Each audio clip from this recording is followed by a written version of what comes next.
Boa tarde, pessoal. Mais uma vez o retorno das nossas atividades, pontualmente às 4 horas da tarde, 16 horas, no nosso cronograma. Por que sempre no horário certo? Nem preciso dizer, nós temos duas engenheiras aqui agora, e engenharia trabalha com objetividade, pontualidade, presteza e eficiência. Eu tenho imenso prazer aqui de iniciar o nosso segundo painel da tarde de hoje com nossas engenheiras, doutora engenheira Andréia e engenheira Fabiana Albano. Por favor, queiram ocupar os seus lugares na mesa, por gentileza.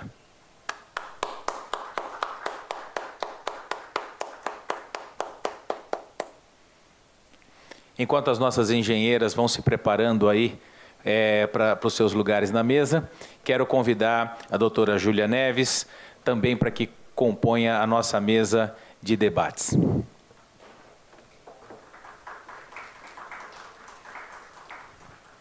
Mais uma aluna egressa do Mackenzie, advogada de sucesso e escritório caminhando a passos largos, também lá na nossa região. Doutora Bárbara Reikel, por favor, compareça à nossa mesa, por gentileza.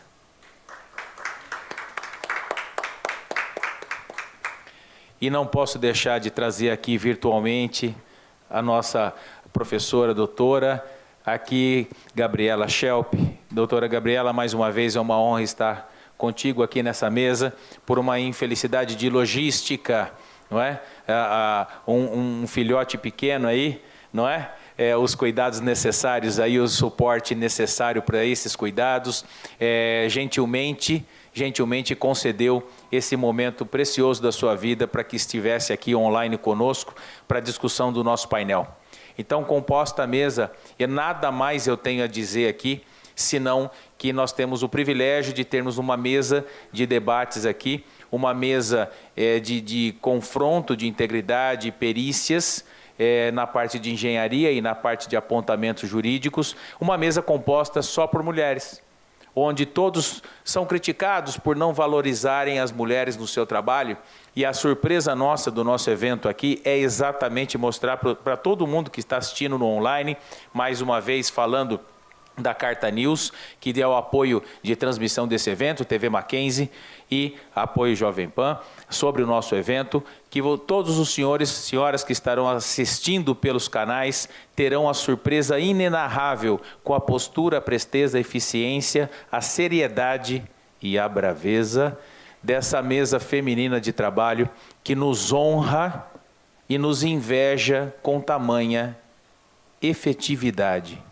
Então, imediatamente, sem mais delongas, eu nem vou contaminar a mesa, eu vou ficar aqui ao lado para que a gente tenha realmente uma mesa 100% feminina aqui, apresentando toda a integridade possível e imaginável no nosso evento. Parabéns, meninas. Vou chamar de meninas, posso? Todas vocês?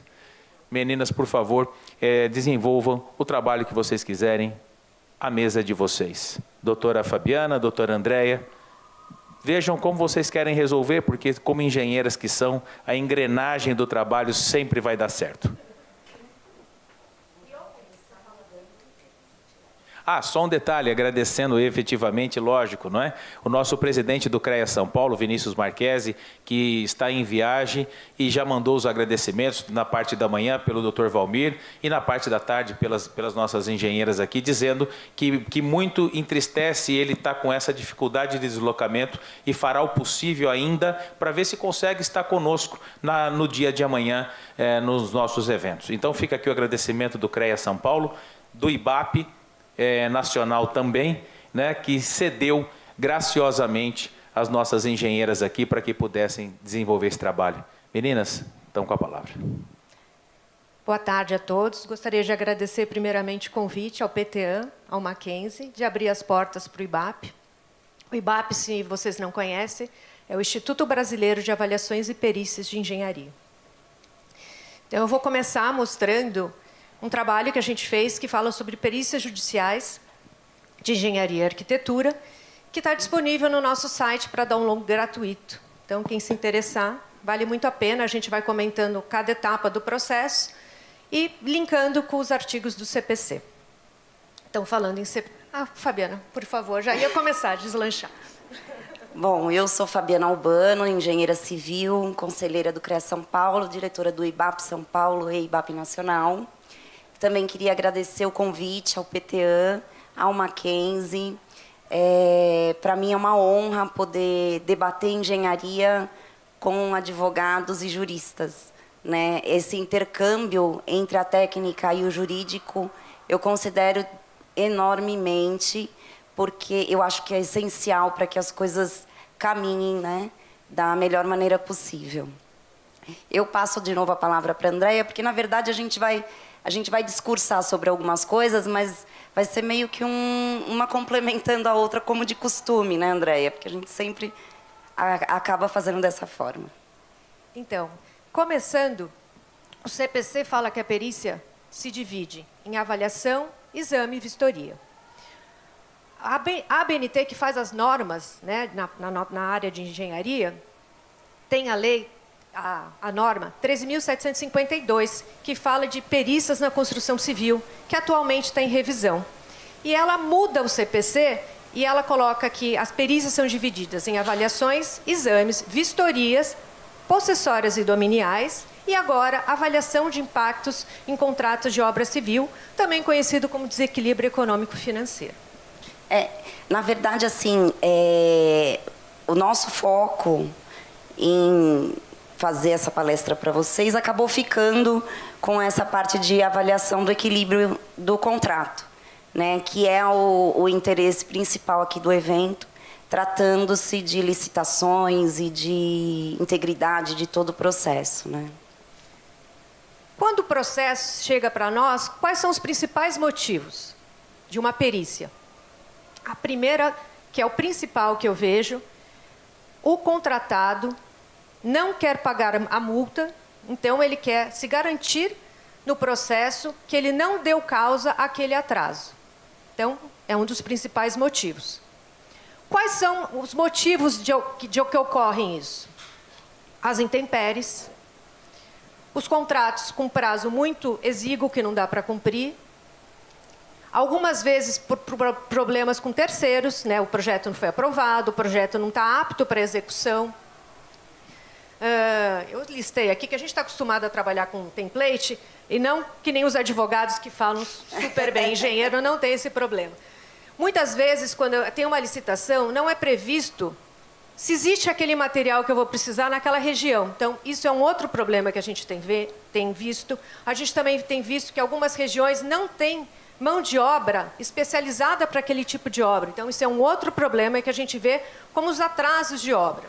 Ou quando a obra, eu sou contratado para instalar uns equipamentos e a infraestrutura tem que estar pronta. A infraestrutura não está pronta, com isso eu atraso a minha parte, né, que é a instalação dos equipamentos, porém, é seguido um cronograma físico-financeiro e não vem a causa do atraso, mas só o cronograma. A perícia de avaliação do equilíbrio, muitas vezes ela conclui que não houve o desequilíbrio, né? Não existe somente a questão quando, de fato, há um acontecimento durante a execução da obra, daquele contrato, que deu causa ao atraso, né? Muitas vezes é legítimo que não houve desequilíbrio. Estava exatamente previsto, quando da data do contrato, o risco que ele estava correndo, né? Então, o desequilíbrio ele ocorre quando, no fechamento do contrato, aquele risco não estava previsto, ou aquele fato não estava previsto. Eu tenho uma movimentação de terra e, na minha sondagem, não apareceu que ali tinha uma rocha, um matacão, onde eu tive que usar dinamite, onde eu tive que usar outros tipos de técnicas que não estavam inclusas naquele contrato. Aí, sim, é um fato que não estava previsto. Muitas vezes o que acontece é que o contratado ele acaba baixando o preço dele para conseguir ganhar a licitação e lá na frente ele não consegue, ele não tem fôlego, né, para cumprir aquele contrato. Isso não é um desequilíbrio do contrato. Isso não é uma perícia de desequilíbrio. Né? Na verdade, a perícia conclui que não houve desequilíbrio. Ele, quando fez a proposta na abertura do edital da licitação, ele calculou errado. Então, isso não é causa para reavaliação do contrato. E muitas vezes a perícia conclui exatamente isso, né? Olha, houve aqui um fato que fez com que eu atrasasse a obra, ou houve um fato técnico que me fez gastar além do que estava previsto quando do fechamento do contrato. E, de fato, isso não acontece. Então, a perícia é exatamente para tirar a dúvida da responsabilidade com relação a um fato que poderia ou não estar previsto quando foi feito o contrato, né? A gente também tem, aqueles itens que eu falei, a gente tem 2 tipos principais de perícia. Quando eu sou contratado para fazer uma obra específica, por um tempo estimado, 1 ano, 2 anos, e eu tenho também as licitações por administração, que é por um tempo longo, de 30 anos. Então, os mesmos problemas que ocorrem, que eu falei da multa, né, o problema de intempéries, ausência de mão de obra, é diferente quando eu tenho uma licitação por um tempo estimado, de 30 anos. Muita coisa acontece em 30 anos. Então, eu tive um caso que foi orçado 60 quilômetros de defensa. Porém, a norma de defensas mudou. E a estrada agora precisa ter defensa em toda a estrada, que seriam 400 quilômetros. Então, nisso, eu já vou ter um desequilíbrio no meu contrato, porque eu quase quadrupliquei a quantidade de defensa necessária. Outro problema que a gente acaba vendo, nessas por administração, então a gente viu que o petróleo, ultimamente, disparou no preço.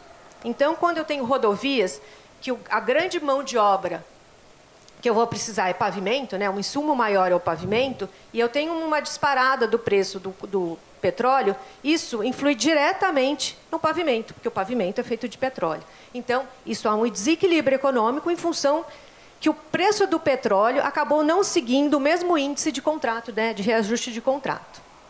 Um outro problema que a gente vê é mudanças das leis. Então, eu posso ter uma estrada, né, que a grande maioria das estradas que têm esse período grande de administração, que eu posso passar naquela estrada caminhões com determinada tonelagem. E a lei mudou. E agora a tonelagem é maior. E com isso, a vida útil do meu pavimento acaba diminuindo. Então, eu vou ter que fazer uma recuperação daquele pavimento num período menor. Isso também vai causar um desequilíbrio do meu contrato. Porque eu não previa eu previa fazer a manutenção do pavimento a cada X tempo, e eu vou ter que fazer X dividido por 5 do tempo. Então, a gente tem que prever essas coisas. Outra coisa que aconteceu muito, né, em função da pandemia, eu previa, porque eles fazem um histórico, né, de quantos caminhões e carros e veículos passam pelaquela estrada. Com a pandemia, essa redução da circulação acabou diminuindo. Então, o que eu previa de entrada, né, através dos pedágios, acabou diminuindo. Então, o dinheiro que eu ia ter entrando não entrou, e isso também me causou um desequilíbrio econômico-financeiro. E também, em função da pandemia, a gente acabou tendo um congelamento dos pedágios, que também não estava previsto em contrato. E mais um desequilíbrio econômico-financeiro desse contrato. E aí, na perícia, a gente faz exatamente a avaliação de qual a dimensão desse desequilíbrio. Não só se ele é legítimo ou não, mas qual é o impacto do contrato por conta desse fato que não estava previsto. Outra coisa também que pode acontecer, e que eu também já vi, são as licenças, né? Ambientais e etc., que muitas vezes existe algum outro tipo de exigência que causa um atraso na obra, isso causa uma onerosidade nos equipamentos, porque normalmente é locação de equipamento, né, para fazer as obras, principalmente de grande porte. Então, isso também é motivo justo, né, para reanálise de equilíbrio contratual. A gente também tem o que não depende, né, do contratante, mas muitas vezes no contrato prevê desapropriações. E as desapropriações não dependem do contratante, mas sim do judiciário. Se não houver acordo, Eu tenho processo de desapropriação que eu atuo desde 2008. Então, são 15 anos. Como que alguém pode prever um contrato que 15 anos e aquela desapropriação ainda não está concluída? Então, são demandas, né, que acabam acarretando... Impede a posse, né? E, dessa forma, impede que a obra seja executada. A princípio é isso, né? A gente está... Agora vamos conversar com as nossas colegas de mesa. Ah, muito bem. Inicialmente, em razão ainda das perícias, e a doutora Bárbara tem uma pergunta que ela encaminhou aqui para mim, se ela poderia fazer, que ela estava ávida para fazer essa pergunta. E aí eu passo a palavra à doutora Bárbara, nossa egressa do Mackenzie, é hoje advogada também já de sucesso na sua área e no seu dinamismo aí. Doutora Bárbara, seja muito bem-vinda, obrigado pela presença. Fique à vontade, a palavra é sua. Obrigada, professor. Chamo de professor ainda porque ele foi meu professor. Eterno. Responsável por eu ter passado na faculdade. Entregue meu TCC. Bom, primeiro, eu achei fantástico. São coisas que, apesar da gente advogar na área, meu ramo é direito imobiliário, a gente não pensa, né? É muito doido. Como que 15 anos numa desapropriação e como isso realmente me parece que é muito óbvio que vai levar para um desequilíbrio. Sim. Mas são coisas que a gente precisa da engenharia para validar, né? Não tem muito para onde... Muitas vezes aquele contrato nem é mais válido. Exato. Porque as condições são outras, não faz economicamente, nem sentido, né? Tanto economicamente quanto o próprio local, a região. Em 15 anos, muita coisa acontece. Exato, não faz nem sentido mais, né? Mas a minha dúvida era mais com relação à questão das normas da BNT. Eu tenho a impressão, e aí me corrijam se eu estiver errada, que o fato dessas normas existirem, elas são... isso é um caminho para que a gente tenha um desenvolvimento aí dessa integridade e coisas nesse sentido. Mas não sei, é uma coisa que ficou na minha cabeça. E aí eu falei, eu acho que elas conseguem me responder. Porque ter essa normativa, sim, me parece que é um caminho para isso. É que assim, nós engenheiros temos as normas da ABNT como os advogados têm os códigos, né? Então, eu faço sempre esse paralelo. Se um engenheiro não cumpre uma norma técnica, ele vai ser cobrado daquilo, porque aquilo, a princípio, é uma obrigação dele cumprir, né? Então, as normas, elas vêm exatamente no sentido de tornar todo o processo com maior licitude, né? E até, se precisar fazer algum levantamento do que foi feito, a norma também auxilia, e a norma é desenvolvida por profissionais especialistas referentes ao assunto da norma, né? E serve muito, exatamente, como a doutora falou, para balizar a licitude de todos os contratos e obras da construção civil, né? Você sabe por que surgiram as normas de avaliação? Então, as normas de avaliação surgiram quando existiram as grandes desapropriações, e isso também foi a origem do IBAP. Em função das grandes desapropriações, e cada um dá um valor, uma comissão de peritos se uniu, fundou o IBAP, e a partir disso foram feitas diretrizes para todo mundo usar a mesma diretriz, para um laudo não ser jogado contra o outro. Porque senão fica muito subjetivo, sim, né? Sim, exatamente. A intenção da norma é fazer com que o trabalho seja científico e não opinativo. E auditável. Perfeito, perfeito. Né? E a outra forma coisa... fácil, né? Então, quando existem grandes obras de metrô, de estradas, de avenidas, são feitas comissões, né? Aqui em São Paulo, e agora a segunda comissão que eu conheço é em Guarulhos, que é do Rodoanel. Aqui em São Paulo, quando tem metrô, é feita uma comissão de peritos e elas já vão definir alguns valores bases, para que não exista, porque senão os processos não findam. Eu posso imaginar. Por uma questão de tamanho, né, de proporção, e uma questão de você não ter um balizador, né? E essa norma que está em revisão, que é a 13752, que é de perícias na construção civil, ela também foi motivada, essa última parte, que é o desequilíbrio econômico-financeiro, que na verdade não é o desequilíbrio, é a avaliação do equilíbrio, ela foi motivada exatamente para verificar a licitude dos contratos, né? Ela te dá, e cada um fazia de um jeito também, né? Quando você tem uma norma BNT a cumprir, você não tem muito como sair do que é correto, Você tem premissas que você é obrigado a seguir e que dentro daquilo não tem como divergir muito, né? Sim, e é um balizador para o juiz, né? Também, né? Na hora dele julgar, ele vai olhar o cumprimento. Acho que até facilita. Então, nós temos 7 normas, né? A norma é dividida em 7 partes. A geral... De avaliação, De avaliação. não a de perícias na construção. Sim, sim, sim. A de avaliação. É a avaliação geral, urbanos, Tem a rural... empreendimentos, bens singulares, históricos.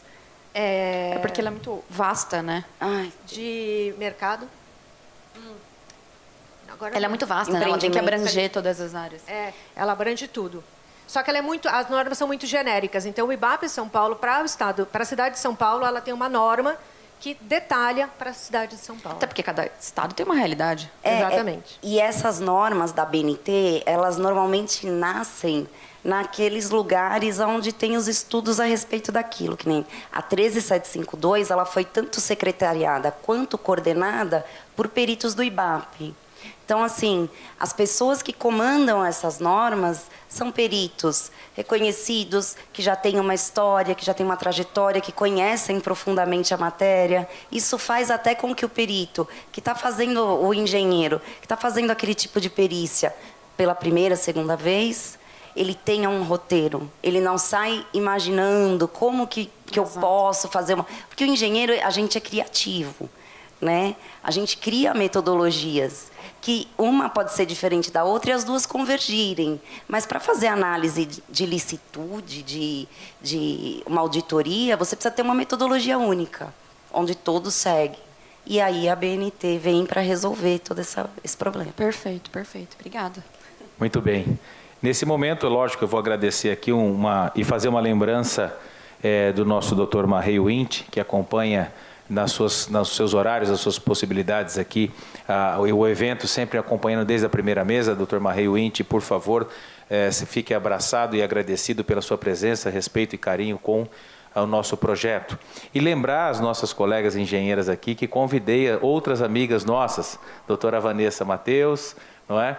E também a doutora Márcia, que é assessora direta da presidência do TJ de São Paulo, também foi mandado o convite. E o gabinete do TJ de São Paulo também mandou as referências de que, em razão das atribuições do nosso presidente do Tribunal de Justiça de São Paulo, não foi possível o comparecimento, mas que muito seria honrado aí com o nosso convite e mandou os sinceros agradecimentos. Então, tá? Para a gente entender como o mundo é pequeno, as nossas engenheiras aqui estiveram lá também com os meus professores, né, na minha terra natal, né, um vereador que é um promotor aposentado de muito respeito na região, muito sério pelo que faz, e então fica aqui meu agradecimento também à presença dele na questão. Imediatamente passo a palavra à nossa pesquisadora, com mestrado, doutorado, pós-doutorado e mais outras coisas mais na Sorbonne, em França. A real doutora, né? É a doutora Júlia Neves, para suas considerações jurídicas sobre o tema.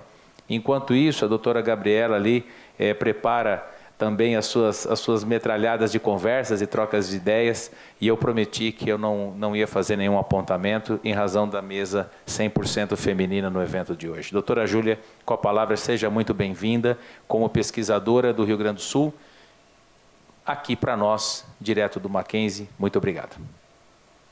Obrigada, boa tarde a todos. Primeiramente, vou me apresentar, sou Júlia Neves, sou doutora em Direito Público pela Universidade da Unicinos. O meu doutorado foi realizado também na Sorbonne, fiz o sanduíche.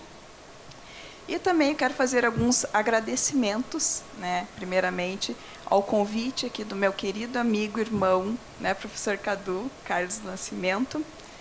Também o professor, o comandante aqui do evento, professor Fabiano. Alguns outros...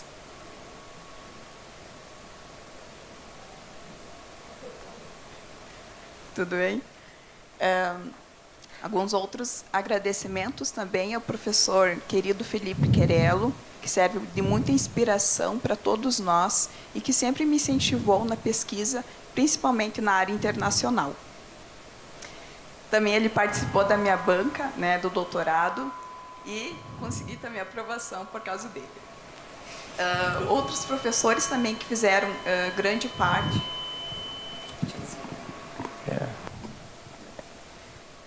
Durante a minha carreira acadêmica, o meu ex-coordenador e ex-orientador, Leonel Severo Rocha, né, autoridade aí na parte de direito de sistemas, né, da teoria sistêmica, que me auxiliou a fazer meu doutorado sanduíche, e meu hoje chefe, né, o professor Dr. Liton Pilau, da Universidade de Passo Fundo, da qual temos inúmeras pesquisas juntos, entre elas, desafio da sustentabilidade dentro da era tecnológica. A todos aqui presentes, autoridades, a excelente organização do evento e aos alunos da Mackenzie e da UPF.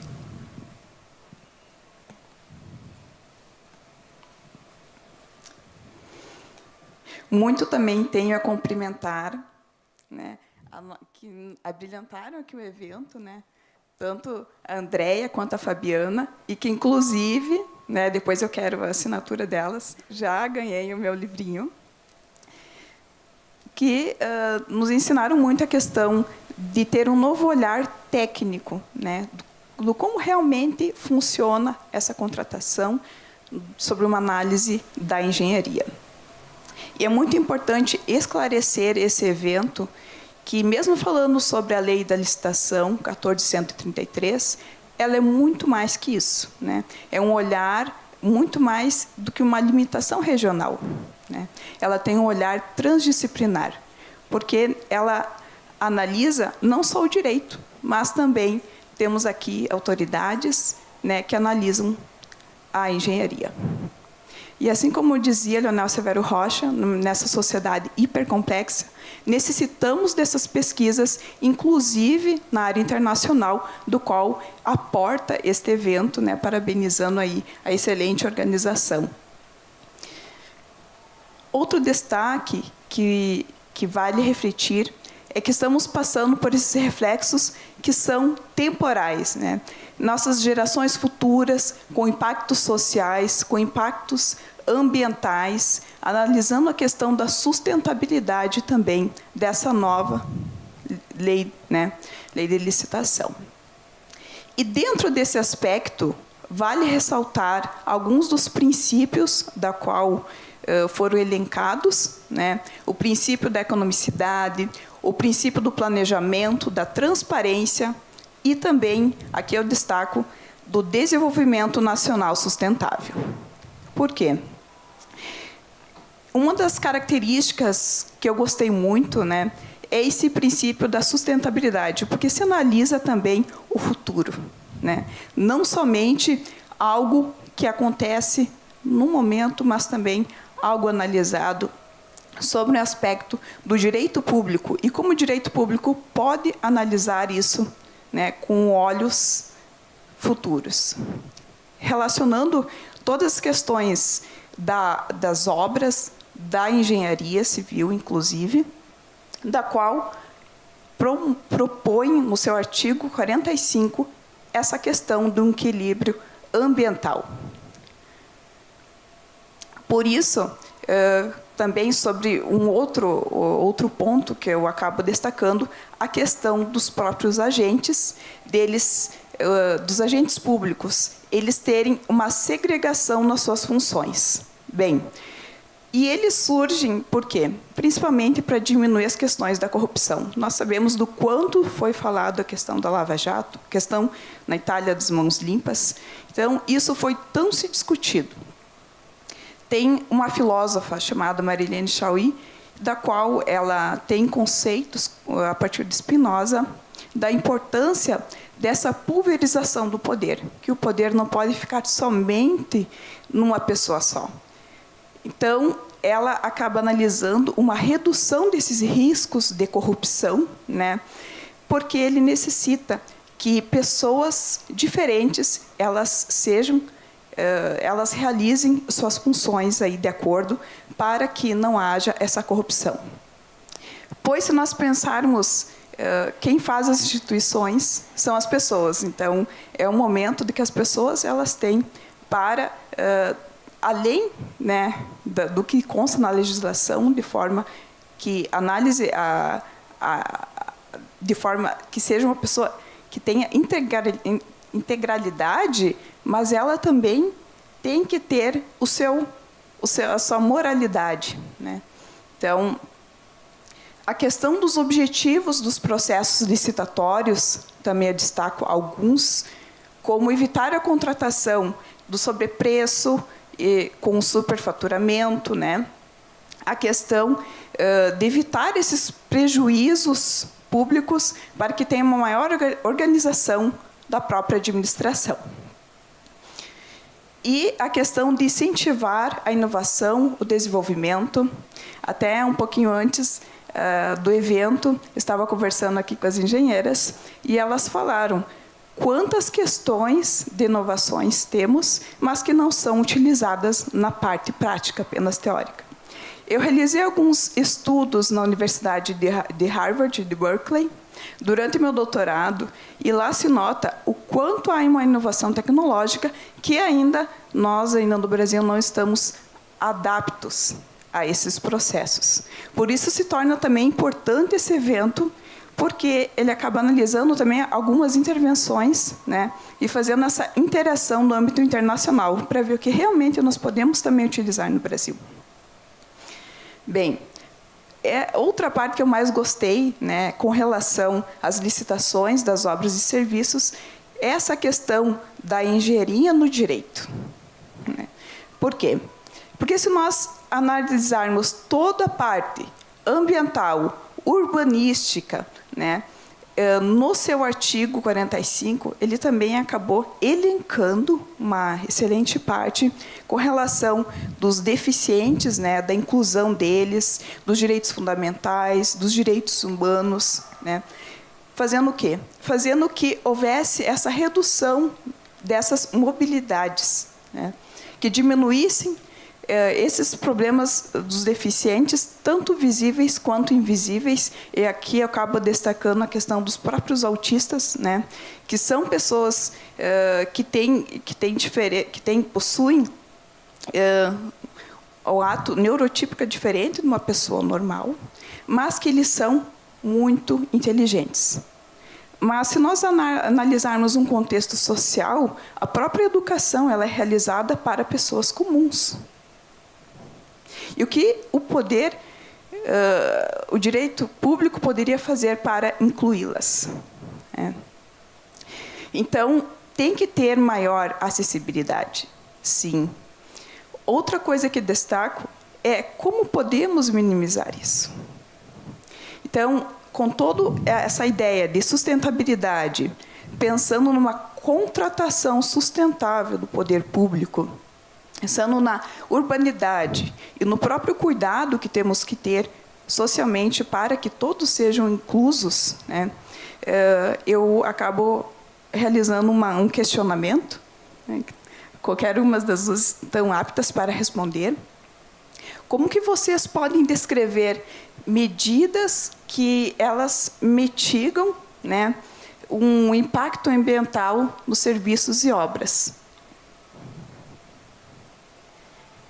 Eu resumiria em 3 palavras. Primeiro, normalização. A partir do momento que está em norma, a gente tem que cumprir, né? Então, a normalização é um vetor importante para o cumprimento de qualquer tipo de exigência. Segunda palavra, fiscalização.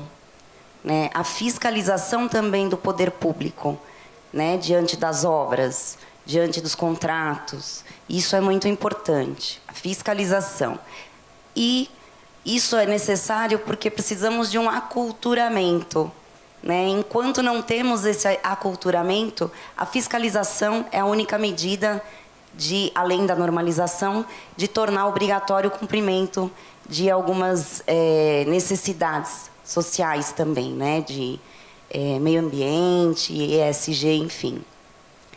E a última, incentivos, que também envolve o poder público. A partir do momento que o poder público gera incentivos em alguma medida que lhe é interessante socialmente, essas medidas com certeza são tomadas por parte do poder privado, né? A partir das construtoras, dos agentes produtores, né? Então, eu acredito que são essas 3 palavras que eu resumiria para cumprimento de necessidades sociais exposta pela doutora. Muito bem. Com relação também, eu gostei muito da tua resposta, porque temos que analisar não somente o fato legislativo. É realizada uma mitigação dos impactos ambientais, né, nas obras e serviços durante a fase de licenciamento, mas também analisar uma realidade social do que realmente pode ser feito, né? Então, essa nova cultura, esse novo olhar, né? Por que eu vou deixar um entulho na rua, eu vou expor pessoas a riscos, se eu posso fazer melhor? Sim, você pode direcionar uma coisa que, a princípio, seria maléfico para a sociedade, como entulho, e tornar esse entulho, de alguma forma, produtivo para uma outra cadeia, né? A engenharia está aí para resolver exatamente os problemas da sociedade. E a engenharia brasileira é 100% capaz de realizar essas melhorias. A tecnologia existe. A engenharia é produtiva no Brasil. Então, vamos colocar em prática, através de normalização, legislação, incluo na normalização, nos incentivos e na fiscalização. A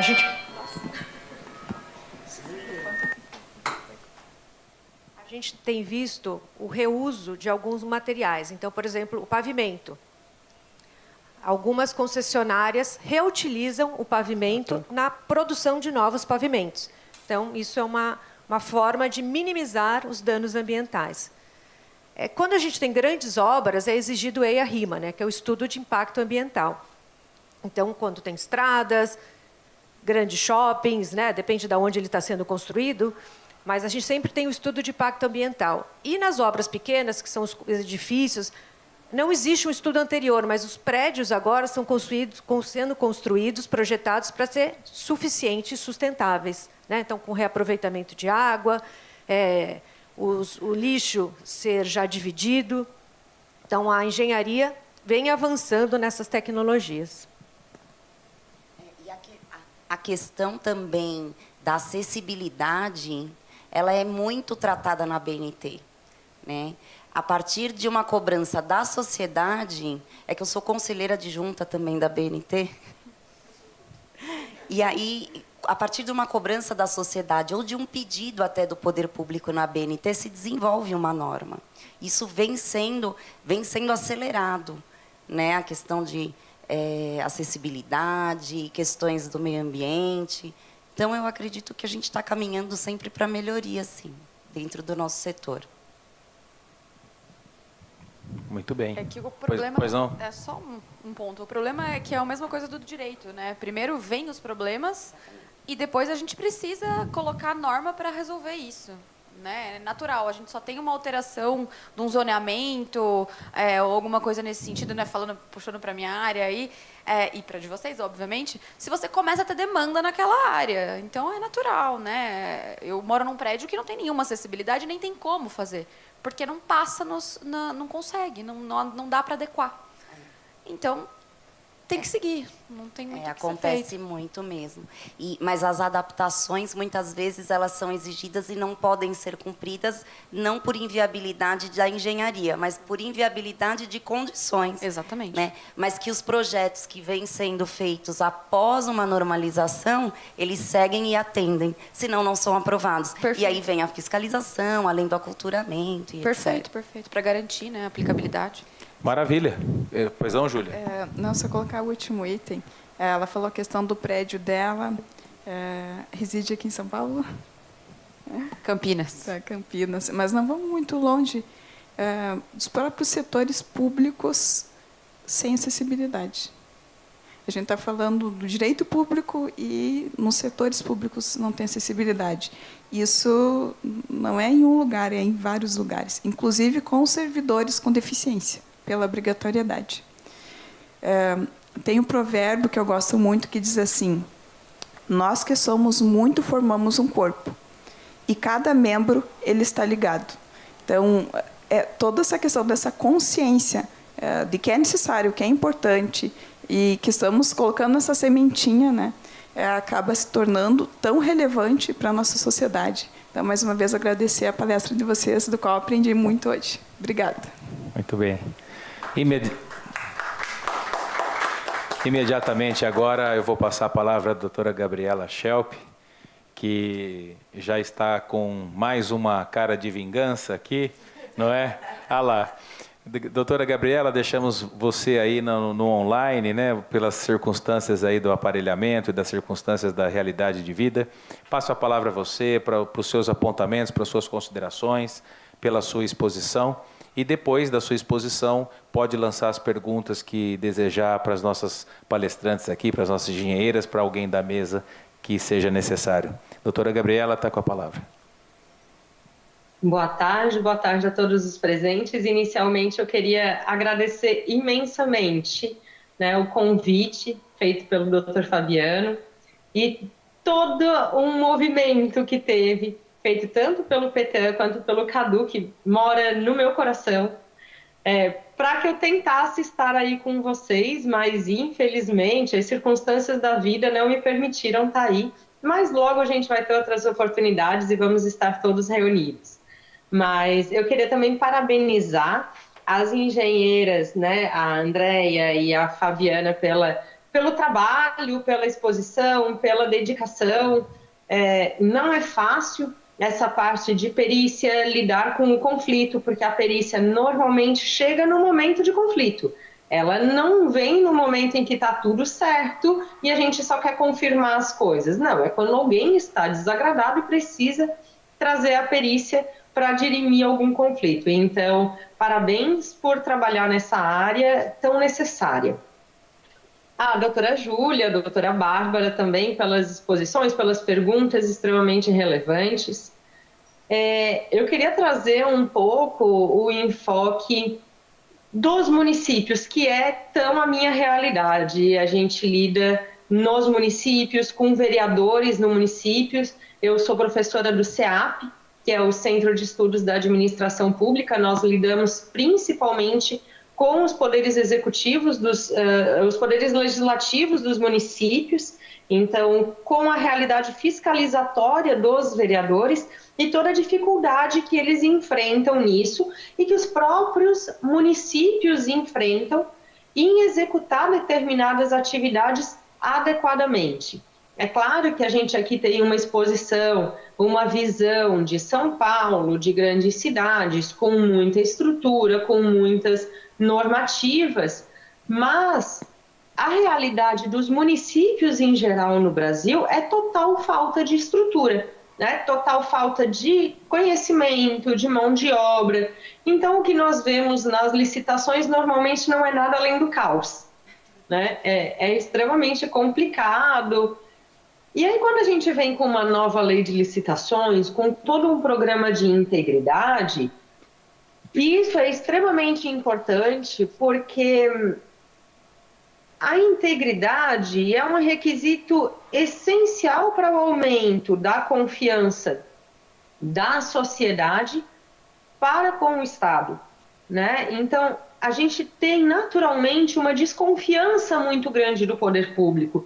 Então, toda essa aplicação de integridade, todo esse estabelecimento de um rol de confiança faz com que a sociedade passe a confiar mais no poder público, que a gente comece a pensar em uma diminuição de desvios, em uma diminuição de desperdício do dinheiro público. E aí a gente traz isso para as obras. Só que a gente acaba entrando num embate muito grande com a realidade dos municípios.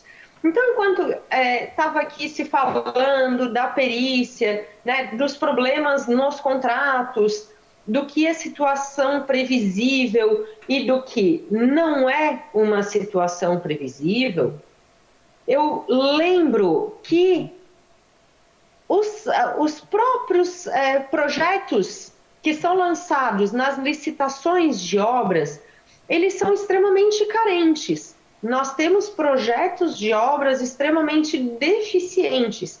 Então, quando a gente fala assim, na proposta, né, e quando a gente fala no reequilíbrio econômico, em todos esses pedidos que os contratados fazem de reajuste econômico-financeiro, e aí eu lembro assim, poxa, mas no processo de licitação tem lá uma parte de impugnação de edital.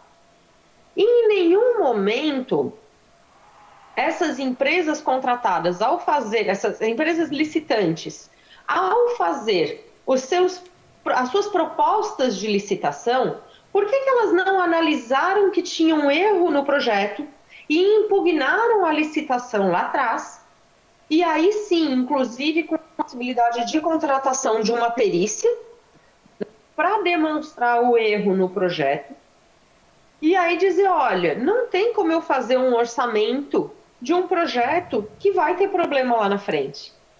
E é onde está o grande problema da falta de integridade também dos competidores nas licitações. Então eu vejo uma grande falta de comprometimento dos competidores e uma falta de técnica no poder público, nas prefeituras, nos municípios. Então, literalmente, a gente tem projetos extremamente capengas e nós temos licitantes que não enxergam, ou fazem questão de não enxergar esses problemas no projeto para depois ter que readequar os valores. Então, por exemplo, quando a gente falou ali de não tem a mão de obra no local, não tem o material adequado no local, o prazo não era adequado para fazer, mas poxa, uma empresa que vai fazer aquela obra, quando ela bate o olho no edital, ela já sabe qual é a realidade, né? Ela já sabe que não tem como.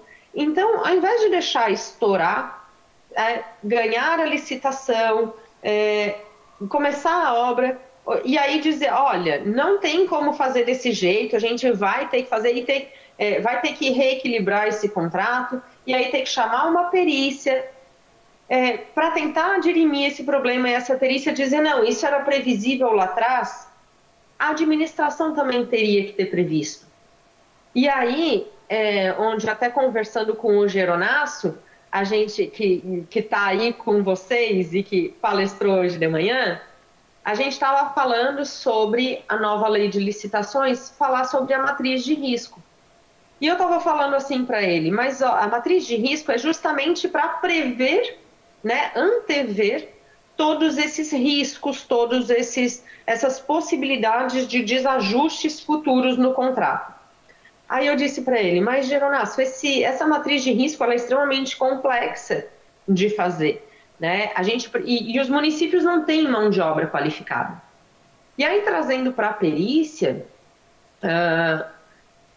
seria extremamente importante, e aí é onde entra, talvez a gente trocar uma ideia sobre isso, sobre a necessidade das grandes capitais, dos grandes municípios, dos grandes institutos de perícia e engenharia, tentarem alcançar os pequenos municípios com os seus serviços, através de contratação terceirizada, convênios, para que a gente evite essa grande quantidade de problema nas licitações dos municípios. Porque a gente tem que lembrar que desperdício de dinheiro público, corrupção, os desvios, a má prestação do serviço nas obras públicas não acontecem só nas capitais.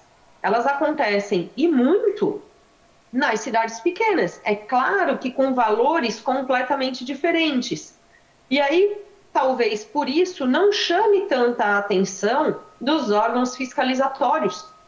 Porque, claro, que acabam se prendendo nas obras maiores. A gente não tem mão de obra nos órgãos de fiscalização, e aí eu incluo os tribunais de contas dos estados, para alcançar todas as obras, né, no Brasil. E como teve a palestra do primeiro painel hoje, em que se falou das obras que estão enterradas, né? As obras de saneamento, as obras que estão literalmente enterradas, é onde dificulta muito mais a fiscalização, o acompanhamento, se as medições estão corretas ou não. Então, eu entendo que para que nós consigamos ter uma integridade efetiva nos contratos de obras e serviços, primeiro, nós temos que ter editais com projetos adequados, uma matriz de risco com as previsões adequadas e muito bem feitas. Só que para isso, nós dependemos de mão de obra e conhecimento extremamente qualificado. E isso depende de uma parceria, algum envolvimento dos órgãos de grande escala do país quererem ter um olhar um pouco mais inclusivo para os pequenos municípios, para a administração pública que está lá escondida no recanto do país e que não tem sequer acesso a todas essas informações, que tem um engenheiro na prefeitura, que tem que saber de absolutamente todo tipo de obra e que não dá conta de absolutamente nada que acontece na prefeitura. Então, eu penso que caberia um movimento dos institutos de perícia, até para a gente incluir esse sistema de perícias, não só quando há o conflito, mas para prever para antever determinados conflitos e prevenir determinados conflitos. Então, eu volto à palavra às engenheiras, né, Fabiana e Andréia, para nos dizerem se existe algum movimento dos órgãos de engenharia e perícia pensando naquele prefeito, naquele setor de engenharia, naquela secretaria de obras que está lá no município pequeno e que tem um engenheiro e que não consegue fazer um estudo de solo adequado para uma obra, não consegue fazer uma previsão adequada de problemas para uma obra. Posso falar? Então, oi, Gabriela. Oi. Eu já peguei várias perícias que a gente tinha que analisar o que foi realizado. A primeira coisa que a gente pede é o projeto, né? Eu preciso saber, foi baseado no que aquela execução? Não existe projeto. Então, a gente tem esse grande problema. Então, as normas de engenharia fala que você sempre tem que ter um projeto. Então, as prefeituras já erram em não contratar um projeto antes de licitar a obra.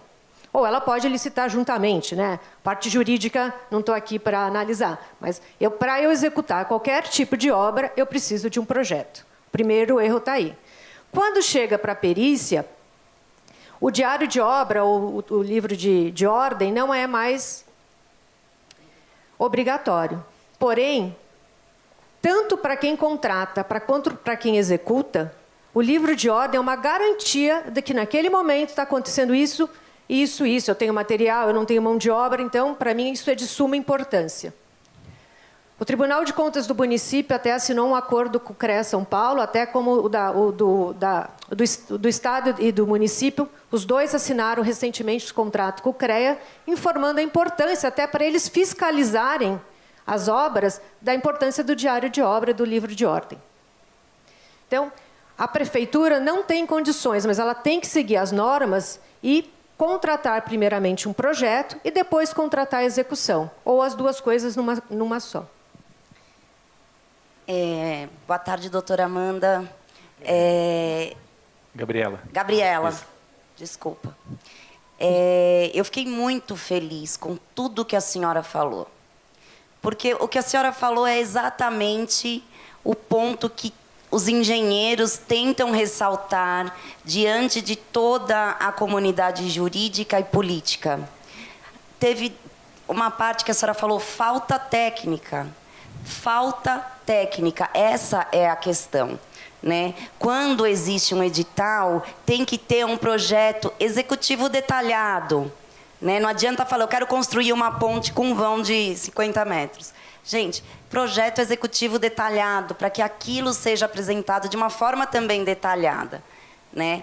Essa questão do que se pode fazer para as prefeituras, Lá no CREA São Paulo, a gente costuma ter bastante procura de prefeituras de cidades do interior, né, tentando um termo de cooperação.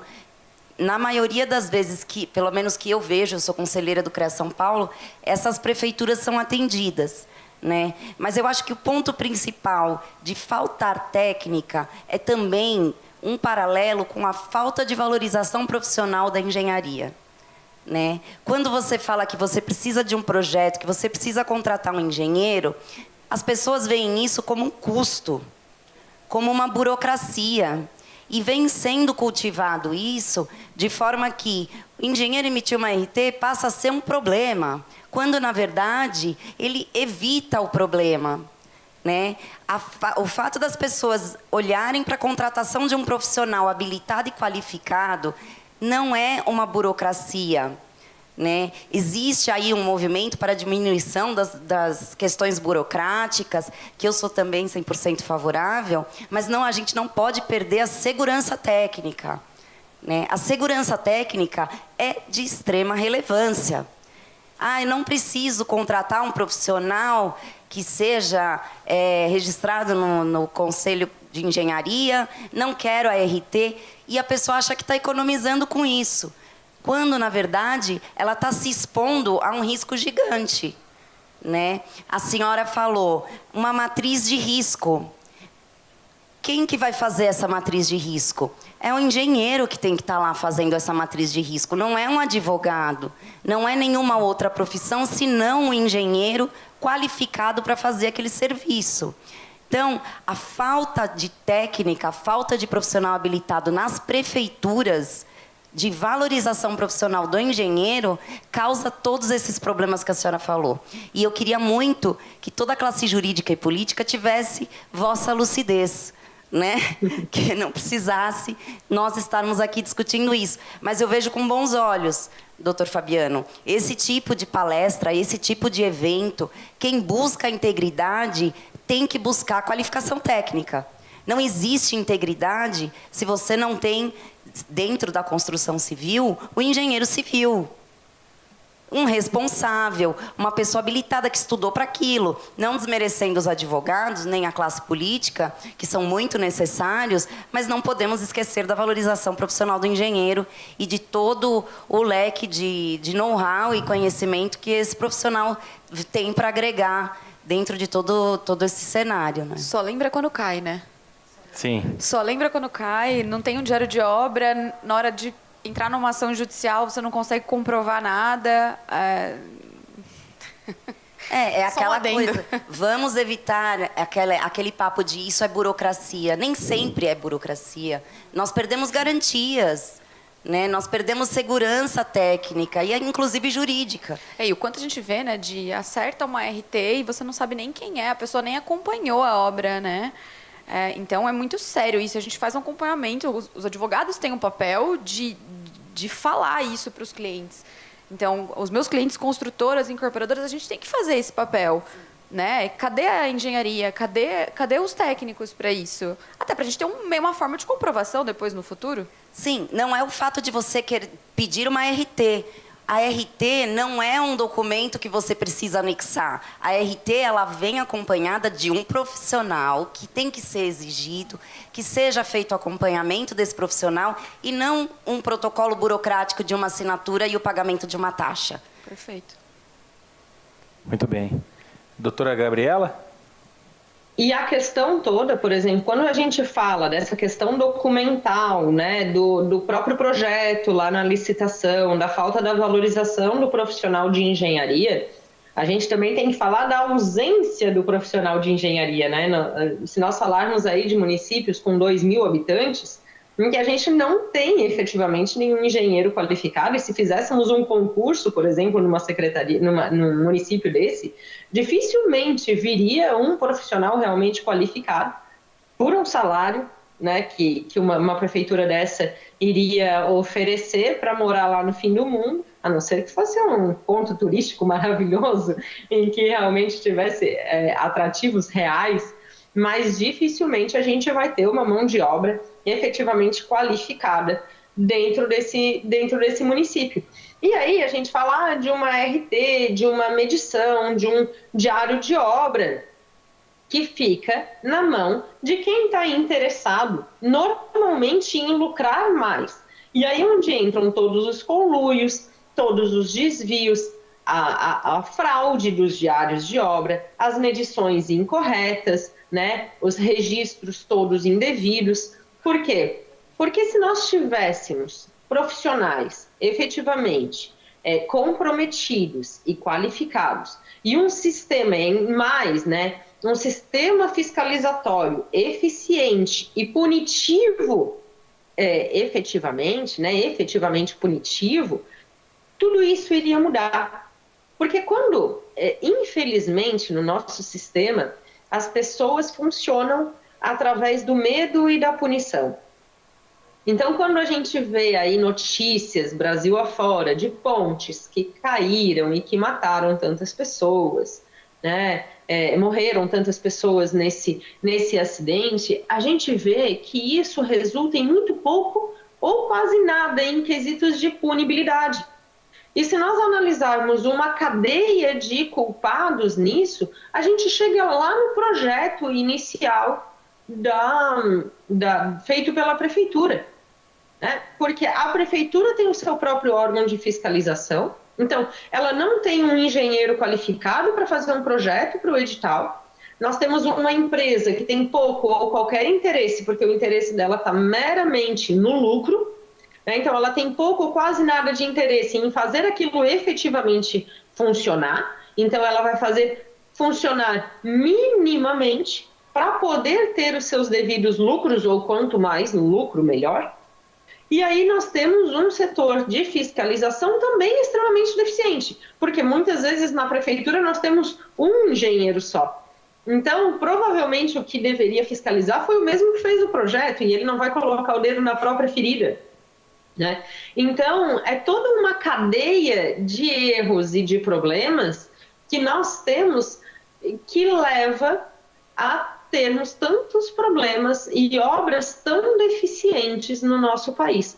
E que aí talvez devesse existir um movimento conjunto dos setores de fiscalização, tribunais de contas e afins, né? Corregedorias, tribunais de contas, e os setores de engenharia. Então, talvez fosse o momento de começar a pensar em ações de conscientização e de punição em larga escala, Brasil afora, né, feito por esses grandes órgãos nos municípios de pequeno, médio e grande porte. Por favor. Eu só ia concluir falando que lá no CREA São Paulo... É para ela? Não. Por favor. Não, por favor, Fabiana. Não, lá no CREA São Paulo também vem sendo feito nesta gestão uma aproximação do poder público, né? Porque o conselho profissional, existia um distanciamento, né, do poder público com o conselho profissional. Isso vem sendo diminuído e tem se reduzido muito. Doutora Júlia. Achei muito interessante a fala da doutora Gabi com relação a uma conscientização, né, depois do ocorrido. Aí me lembrei do desastre ambiental de Brumadinho. Milhares de pessoas morreram para que eles se conscientizassem de que realmente deveriam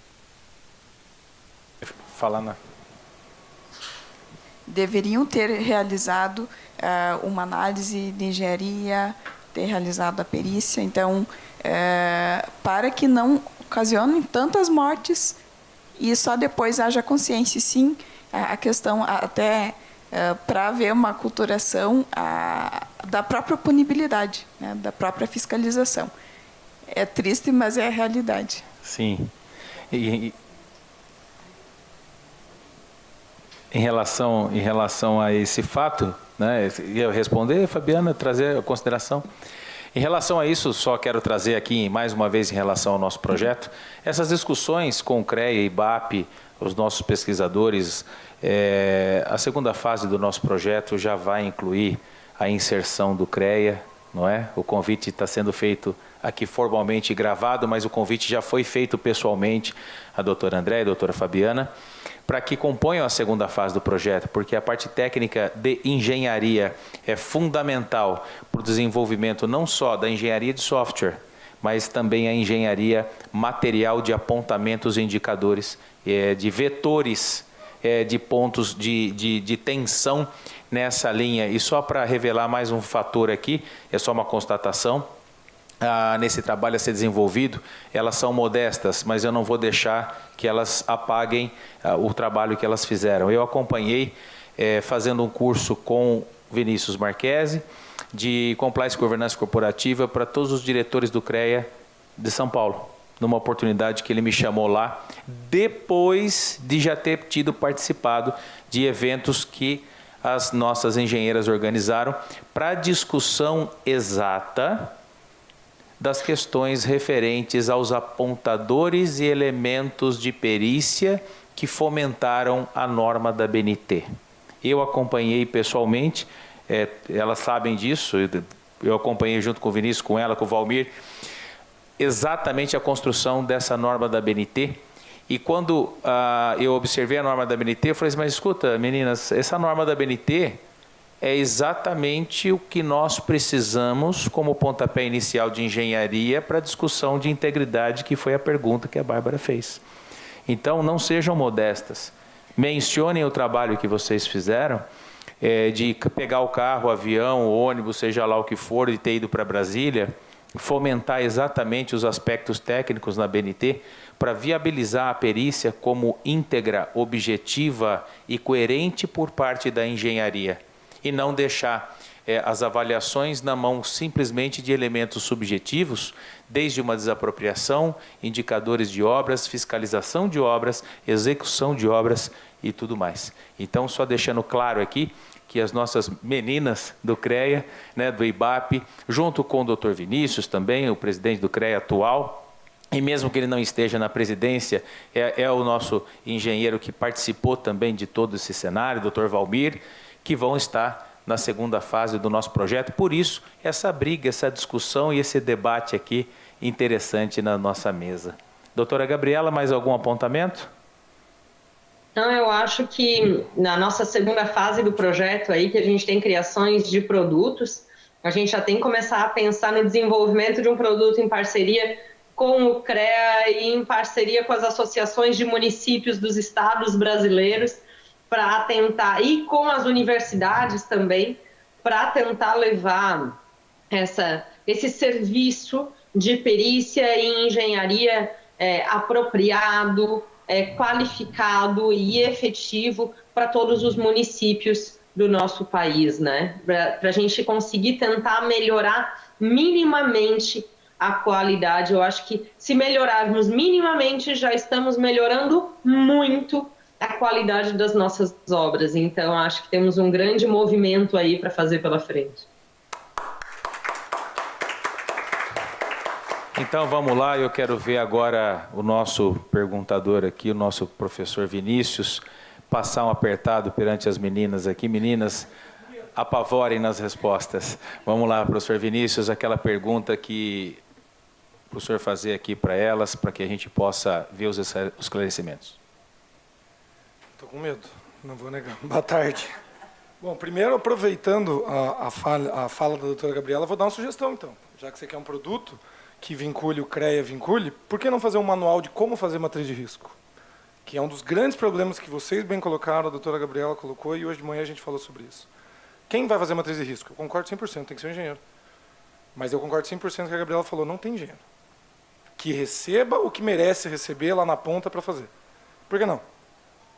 É uma ideia. Podemos fazer um projeto de como fazer a matriz de risco, um manual, aí alguma coisa do tipo. Eu queria só fazer alguns comentários que eu achei bem interessante.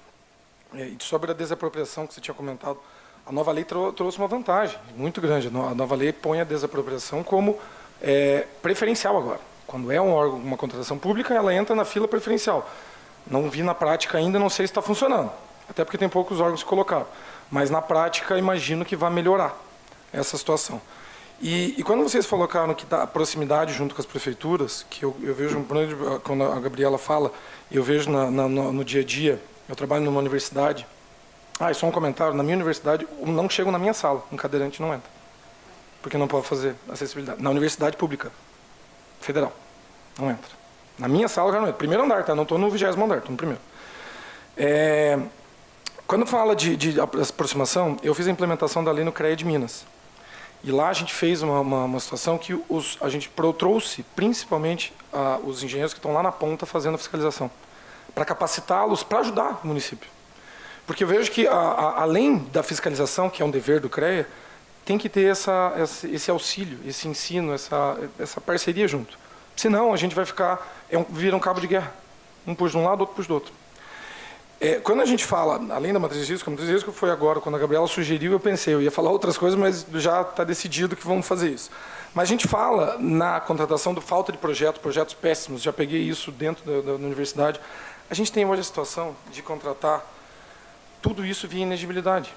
A gente pode contratar um engenheiro qualificado e pagar o que ele merece para fazer um belo de um projeto. O grande problema é que aí entra junto o jurídico junto, e eu vejo isso no dia a dia, o medo de fazer uma inexigibilidade. Por que eu contratei o fulano como engenheiro? Por inexigibilidade. Porque ele é bom. Essa é a justificativa, não precisa de mais uma. Só que aí vem tribunal, vem tudo, e aí volta a ter aquela discussão entre os poderes, como já teve lá atrás com o FEA, com o CGU, com o TCU e tudo mais, que também não leva a nada.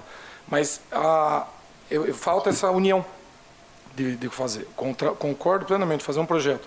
Pode fazer uma inexigibilidade, pode contratar alguém para fazer um projeto, ou pode tranquilamente fazer uma contratação integrada ou semi-integrada que faz de ponta a ponta. Né? E como a doutora colocou, foi bem legal, até escrevi aqui, ele só vem atrás depois que cai. Né? Porque a segurança só se preocupa com a segurança jurídica, porque eu posso ser preso. Mas se morrer todo mundo quando cair a ponte, não importa. Eu posso ser preso lá na frente se morrer. Eu queria perguntar qual que é a visão de vocês com a nova lei sendo... Eu ainda estou fingindo que a medida provisória não existe, tá? Que a nova lei já está sendo em uso. O que essa nova lei traz de facilidade, vocês veem, nessa junção para melhoria tanto do projeto quanto da fiscalização, que também é péssima fiscalização dentro dos nossos órgãos? O que essa nova lei vai trazer para a gente? Não, agora, na prática, o que vai melhorar na prática no nosso dia a dia?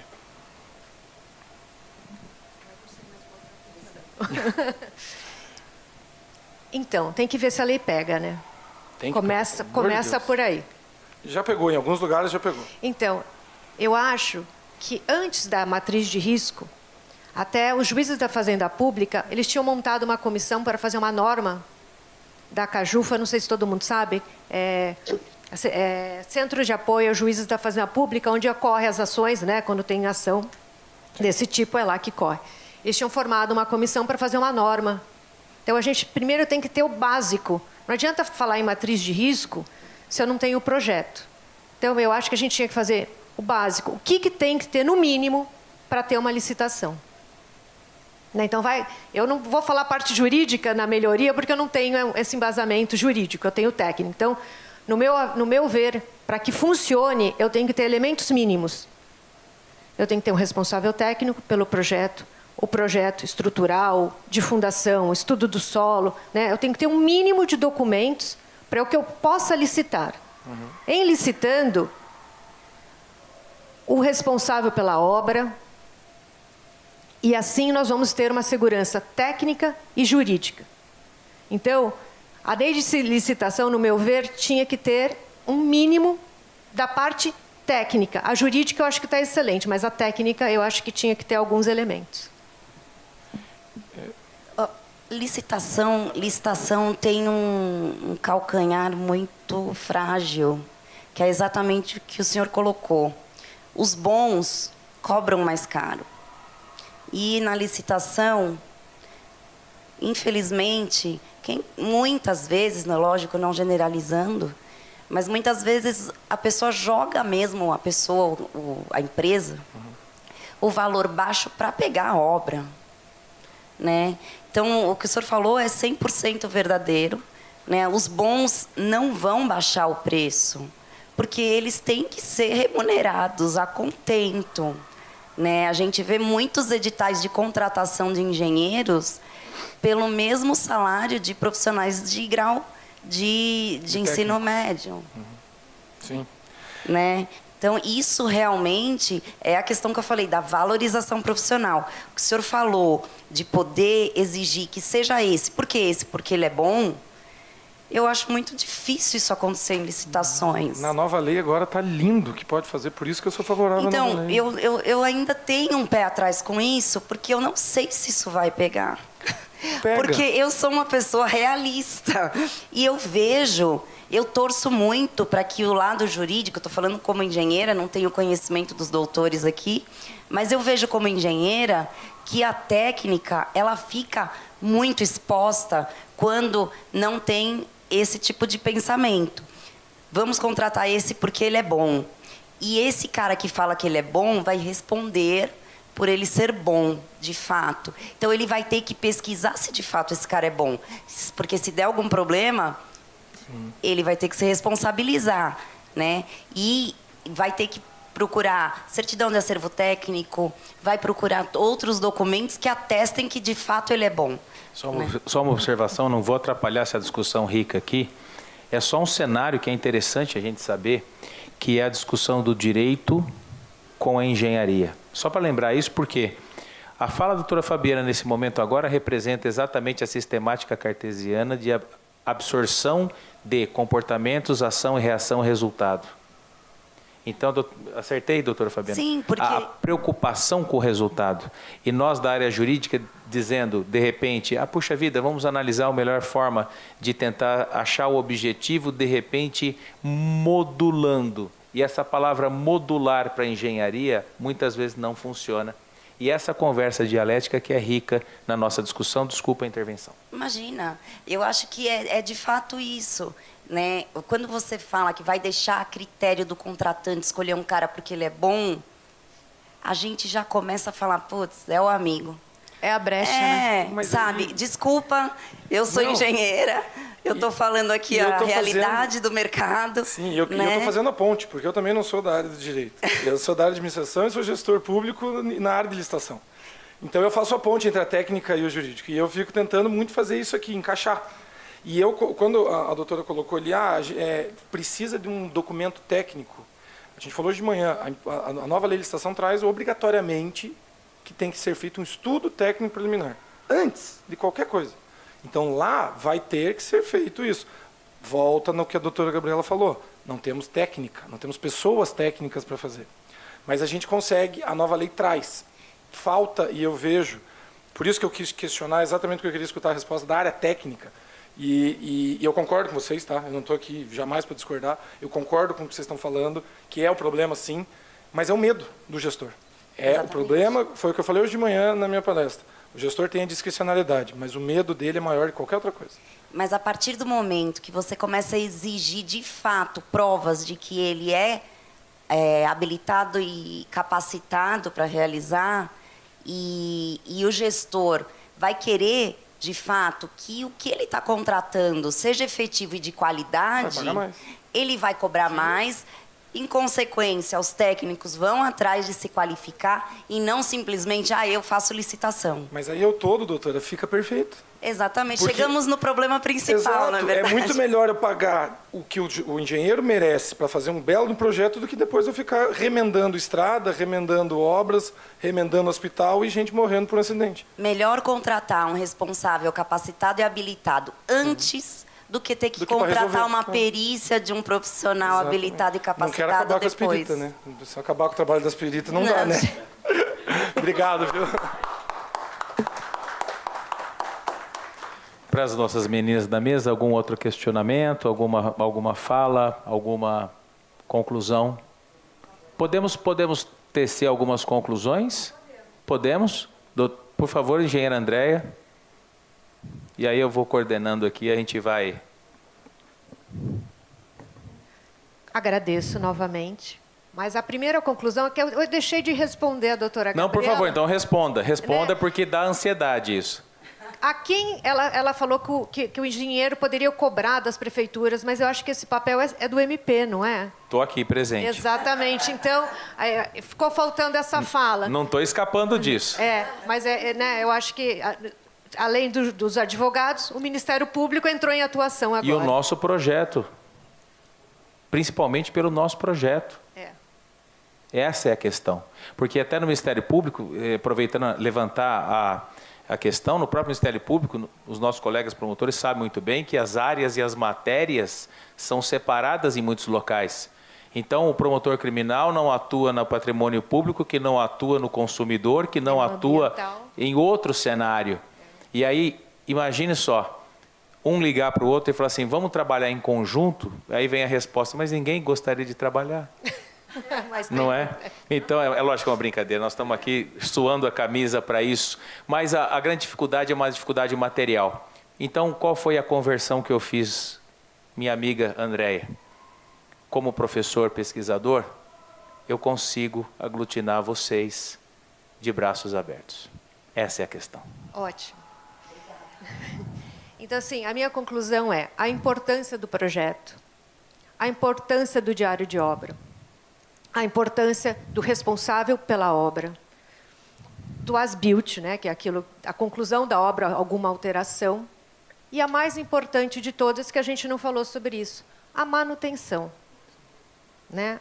As obras não são feitas para durar a vida inteira. Nós temos que fazer a manutenção. E isso também as prefeituras, os órgãos, os condomínios acabam se esquecendo. Né? Fiscalizar as obras internas dos edifícios, das grandes indústrias, porque os acidentes acontecem. Geralmente no incêndio a parte elétrica, nos condomínios pelas retiradas de elementos estruturais. Então, a responsabilidade do síndico, do proprietário do imóvel, mas a grande importância é a manutenção dos imóveis após sua execução. Muito bem. E obrigada novamente.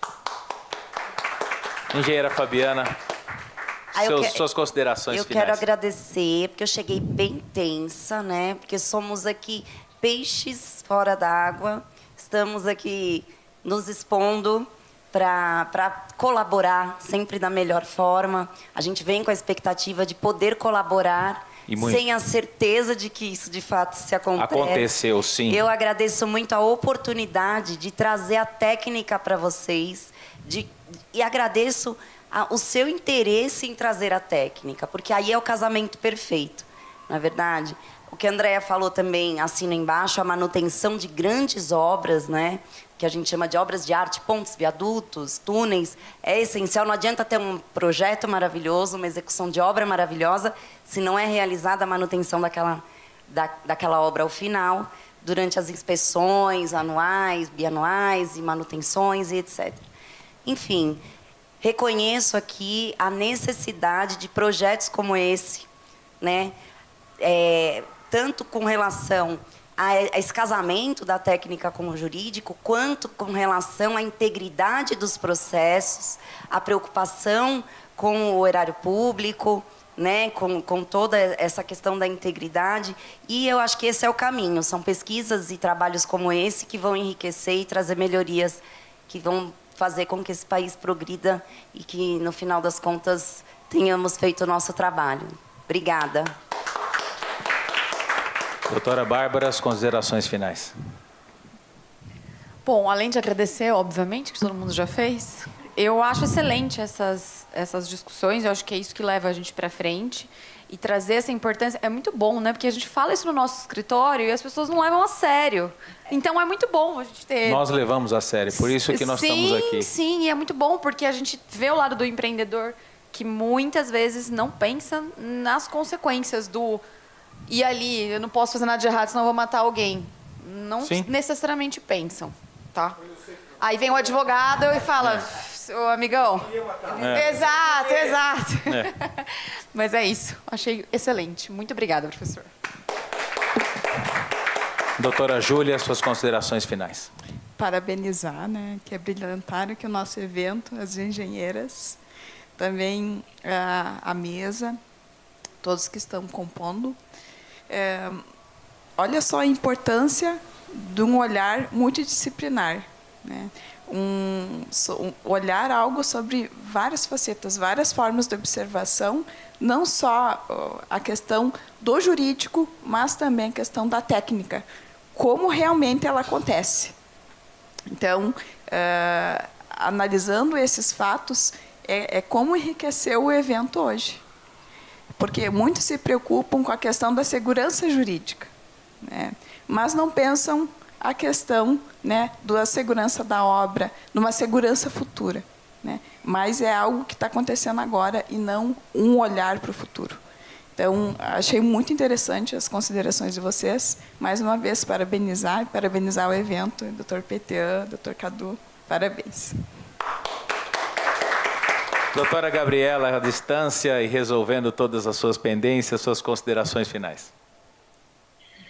Eu acho que nós conseguimos encontrar aqui uma série de dificuldades e uma série de desafios que teremos pela frente como sociedade integrada, né?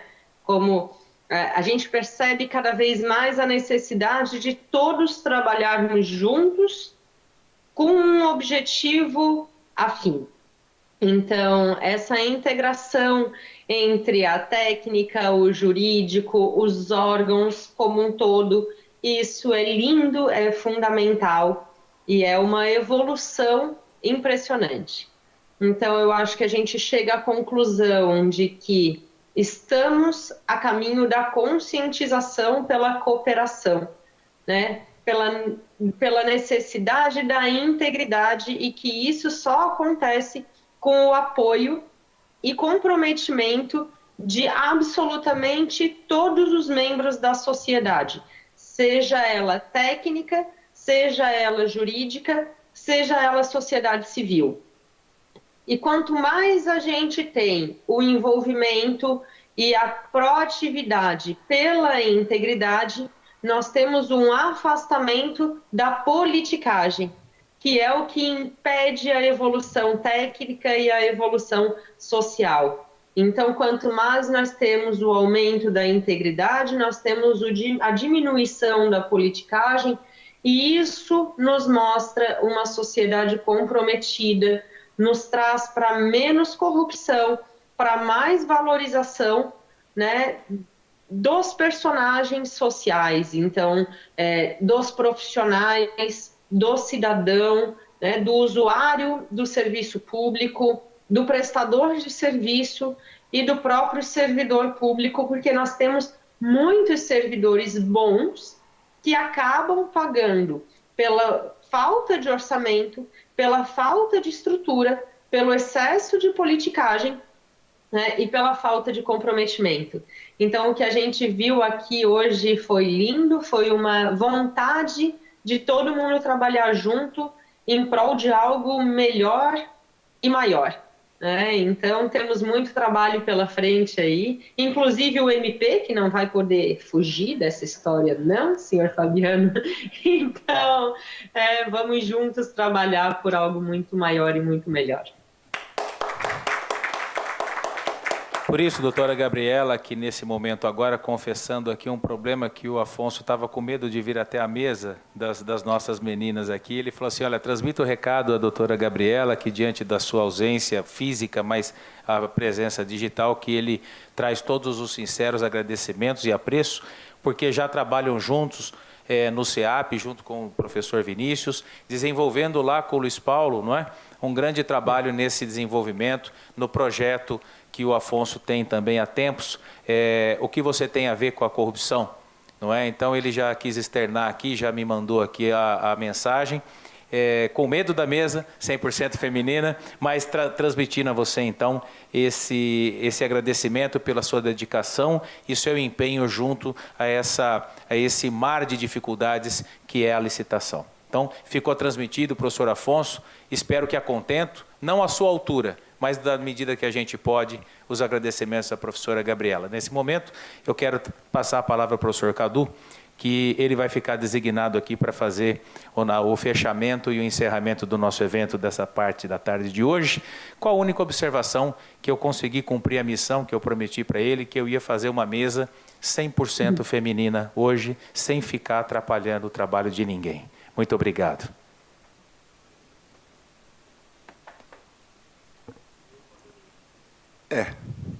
Dá medo, né?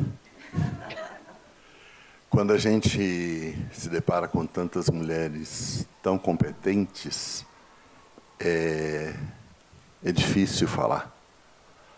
Agora, Gabi, Júlia, primeiro, as duas meninas que eu conheço melhor.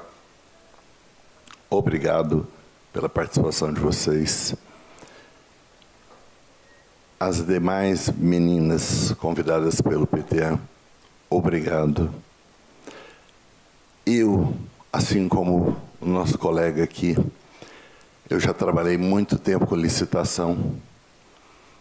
E quando ele fala do estudo técnico preliminar, é uma luz no fim do túnel, realmente, no processo licitatório. Quem puder estudar um pouquinho isso, vocês principalmente da área técnica, vocês vão ver que se o estudo técnico preliminar for extremamente bem elaborado, não existe licitação que será impugnada.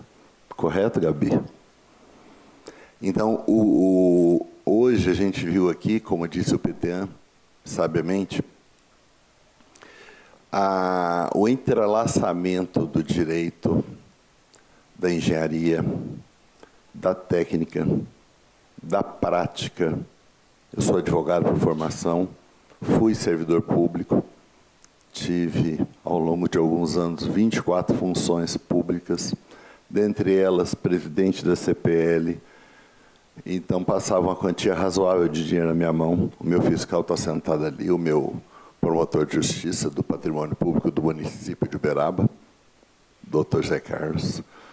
Não tivemos problemas. Isso é muito importante. E numa palestra que nós fizemos em patrocínio, que alguns acompanharam, e foi falado aqui já algumas vezes hoje,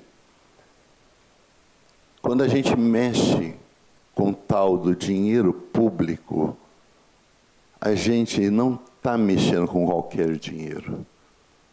E às vezes a pessoa bate a mão no peito e fala assim, eu sou honesto. Não, colega, isso não é vantagem, isso é obrigação. Então, quando a gente vê um administrador público falar, eu sou honesto, eu não peguei, eu não fiz. Gente, ser honesto é obrigação, isso eu aprendi. Como o próprio José Carlos fala, pode não aparentar, mas eu sou bem mais novo do que ele, né, Zé Carlos? 15 anos de diferença, ele foi meu professor na faculdade. Então, né, eu era um menino quando entrei na faculdade, ele já tinha barba branca. Então, pessoal, o que nós hoje aqui temos para falar para vocês, e eu vou me atrever a usar as palavras do PTA. Hoje não terminou esse projeto de pesquisa. Hoje nós estamos dando start, hoje e amanhã, da segunda etapa do que pretende ser o maior projeto de integridade, não do Brasil, mas de alguns países do mundo, porque nós já estamos estabelecendo convênio com países da Europa, América do Norte. Então, nós já estamos fazendo essas pontes para que a gente possa ter o software interligando as informações, como a CGU falou, de todos os municípios brasileiros. A gente vai pegar a cotação de fora do Brasil, de dentro do Brasil. Então, nós vamos estar trabalhando com banco de preços, não esses bancos que a gente compra por aí. Empresas que vendem sistemas eletrônicos. Nós vamos estar trabalhando com uma coisa, com uma palavra que foi repetida aqui, até a hora que eu contei, tinha sido 75 vezes. Integridade. Então, esse centro, o CEMAP, veio para trazer para o Mackenzie mostrar para o Brasil e para o mundo que é possível sim. Se cada um fizer uma pequena parte, contribuir com uma pequena parcela, a gente vai sim fazer a diferença e vamos ser, provavelmente, modelo para muitos países do mundo. Então, eu gostaria, de, em nome do CEMAP, com a permissão do meu amigo PTA, fazer o encerramento e dizer a vocês apenas o meu muito obrigado, de coração. Obrigado.